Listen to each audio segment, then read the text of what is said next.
thank you so much, all of you, for joining us today. It's an absolute pleasure to get to speak to you.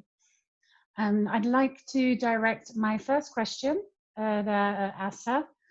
I mean, it's very well documented that you started, more than 50 years ago, sat on the floor of a workshop in Cairo under an apprenticeship, one of the first, if not the first, Egyptian woman to do so. It's 50 years later.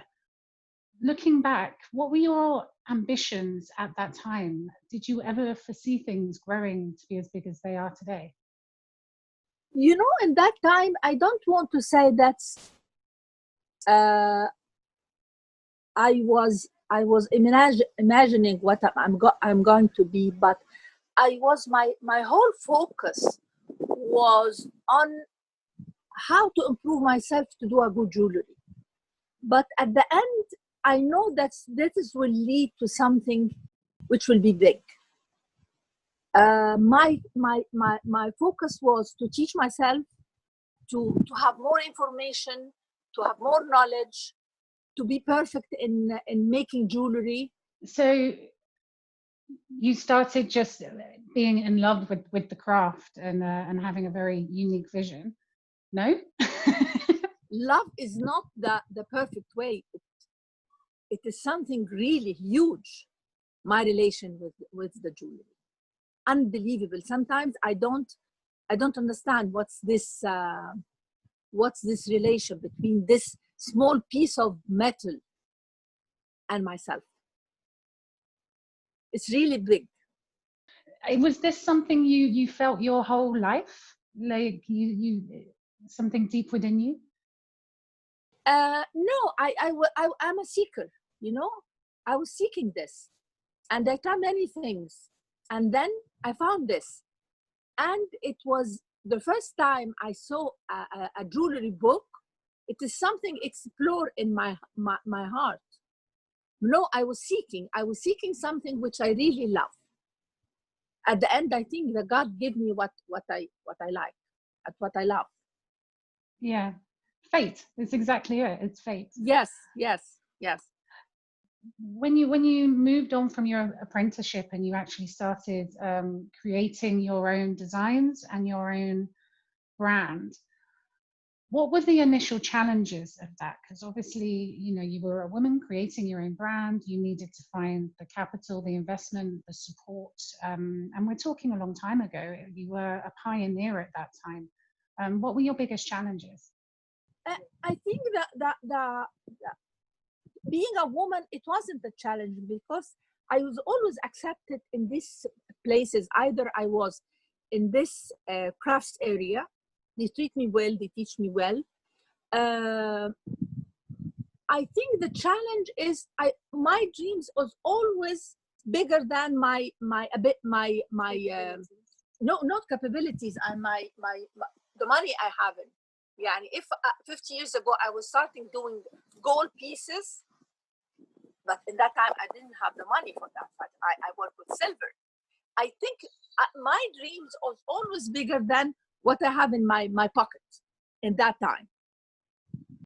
Turning to Amina and Fatima, what are your early memories of this? Because you were obviously growing up at the time when your mom was creating her brand from scratch. What are your most kind of treasured memories of your mom at that time?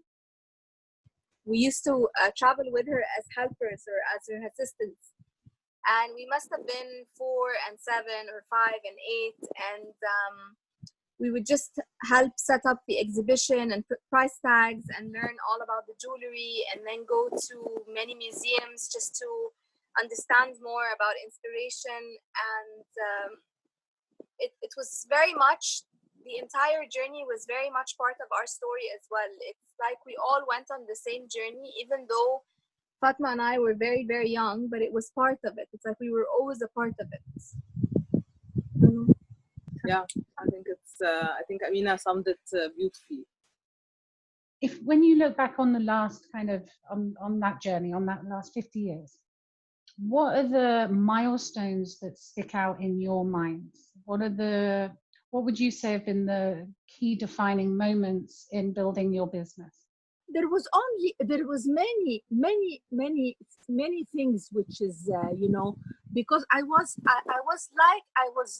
riding a train, which is this train, it goes to that, and then I stop, and I need knowledge, I need education, I need more technology, I need more, it always, there was an important stops, which is this depends on will push my business up. But it is technology is one was the things which is I was looking for.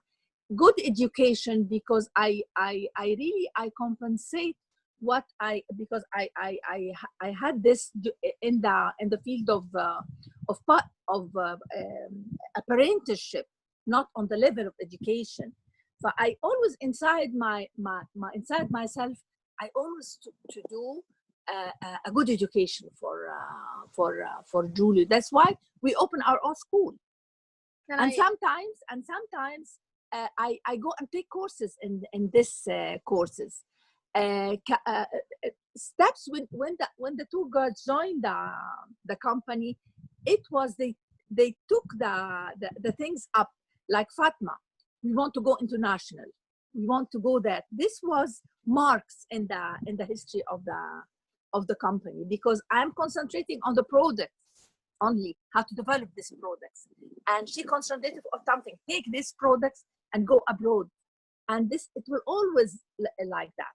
I think adding on to what Azza's saying, I think one of the biggest milestones in our life was going from a one-woman show into a proper business and structure, and because then it went from her just living a dream and having all this passion and designing, then running and doing it, to actually establishing an organization that has a structure, that has timelines, that is linked to retail and opportunities. And it was a massive it was a very big shift for the brand. And I think also, if one of the things I consider milestones is the different use of material. When my mother started off, she said she didn't have the means to purchase the materials she would have wanted to use. So she used to do silver and even brass.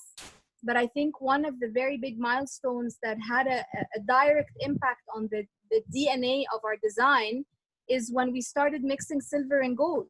And then it's like a whole new brand started to be born. And this became part of our signature.